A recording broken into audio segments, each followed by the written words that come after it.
بسم اللہ الرحمن الرحیم لقد جاءكم رسول من انفسكم عزيز عليه ما عنتم حريص عليكم بالمؤمنين رؤوف رحيم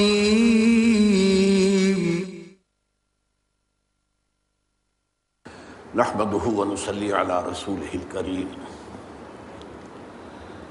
اما بعد فقد قال الله تبارك وتعالى كما ورد في سورة البقرة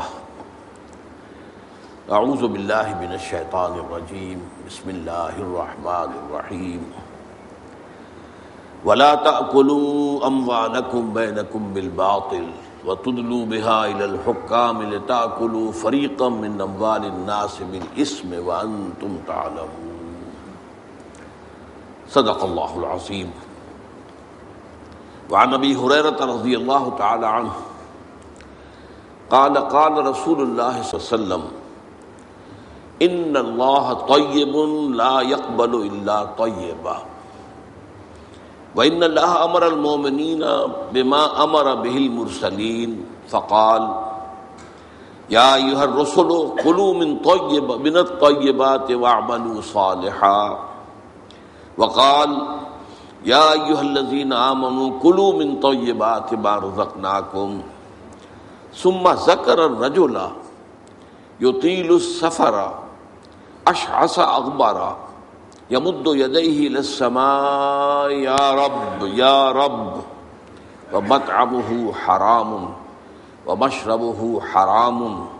وملبسه حرام وغذي بالحرام فأنى يستجاب لذلك رواه الإمام مسلم رحمه الله رب اشرح لي صدري ويسر لي أمري واحلل عقدة من لساني يفقهوا قولي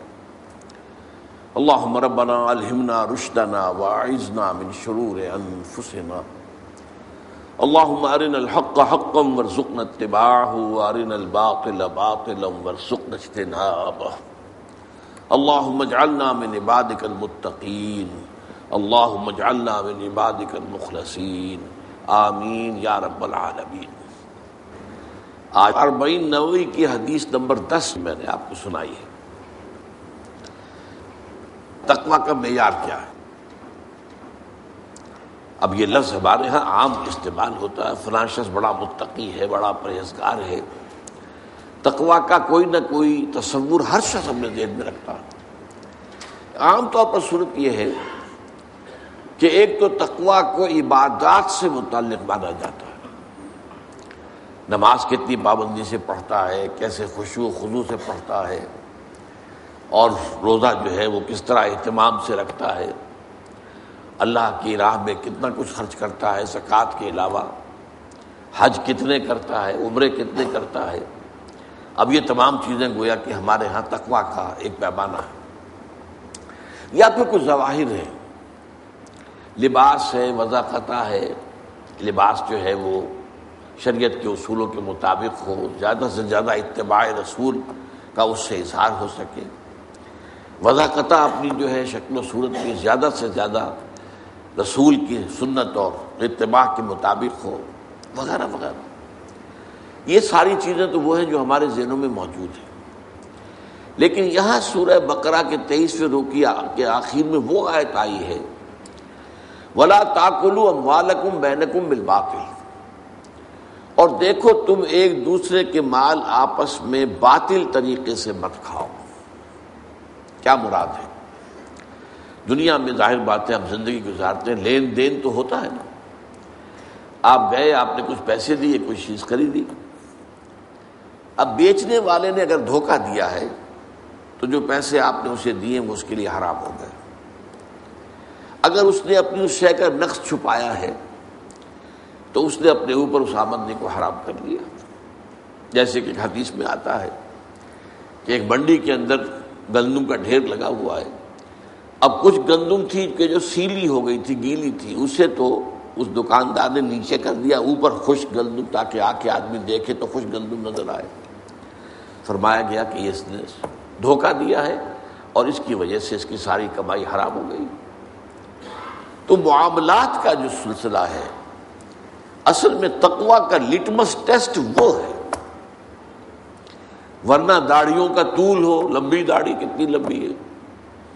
پانچا کتنا اونچا ہے، نصف ساق تک پہنچا ہوا، آدھی پنڈلی تک پہنچ گیا، اونچا ہوتا ہوتا، یہ تقویٰ کے معیار نہیں ہے۔ اس سے تو لوگ تو دھوکہ کھا سکتے ہیں، لوگ جو ہیں فریب میں آ سکتے ہیں، لوگ غلط تصور قائم کر سکتے ہیں، اللہ تعالیٰ کے ہاں ظاہر بات ہے کہ اللہ کو دھوکہ نہیں دے سکتے۔ تو تقویٰ کا اصل معیار ہے عقل حلال۔ اگر رزق حلال نہیں ہے تو کوئی تقویٰ نہیں، نمازوں کے ڈھیر ہوں، نوافل کے انبار ہوں، کوئی تقویٰ نہیں۔ اگر جو کچھ کھا رہے ہو وہ حلال نہیں، اصلاً حلال ہو اور حلال طریقے سے حاصل کیا گیا۔ اب ایک شخص تو سور کھا رہا، سور کا گوشت کھا رہا ہے، آپ سب کہیں گے چھی چھی چھی چھی چھی، حرام کھا رہا ہے، حرام کھا رہا ہے۔ ایک شخص کھا تو رہا ہے بکری کا گوشت، لیکن وہ اس نے خریدا ہے کسی کی جیب کاٹ کر، تو کھا تو رہا ہے اصلاً وہ شے کہ جو جائز ہے، حلال ہے، حرام کھا رہا ہے، اس لیے کہ وہ اس نے کمایا کس سے ہے؟ اس کمائی سے کمایا ہے جو اس نے چوری کر کے کسی کی جیب کاٹ کر کے حاصل کی۔ تو اس طریقے سے حرام کا سلسلہ بڑھتا چلا جاتا ہے۔ ایک شخص دے رہا ہے پہرا، لیکن کہاں دے رہا ہے؟ ڈاکوؤں کے ڈیرے پر، تو ظاہر بات ہے کہ وہ جو کمائی کر رہا ہے حرام کر رہا ہے۔ ایک شخص پہرے دار بنا کھڑا ہے، گارڈ ہے بینک کے دروازے پر، تو حرام ہے، کام غلط کر رہا ہے۔ اس اعتبار سے ویسے اس مسئلے کو اگر آپ بڑھاتے چلے جائیں گے تو آخری بات جو میں کہا کرتا ہوں ذرا کان کھول کر سن لیجئے۔ ایک ایسے ماحول میں جس میں دین حق غالب نہ ہو بلکہ باطل کا نظام ہو، سانس لینا بھی حرام ہے، الا یہ کہ یہ سانس لینے سے جو قوت پیدا ہوئی ہے، انرجی، آکسیجن اندر گئی ہے، اسی کو تو ہم جلا کر انرجی حاصل کرتے ہیں ہمارے مسل سے، یا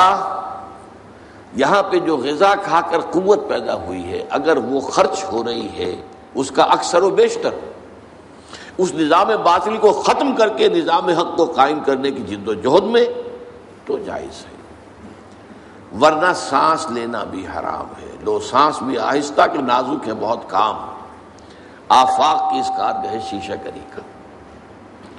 بہرحال ذرا میں واپس آتا ہوں کہ ایک صریح حرام شے، صریح طور پر جو حرام شے ہے وہ آپ کو معلوم ہے کہ بیع و شرع میں دھوکہ دینا، فریب کرنا، اپنے مال کے نقص کو چھپانا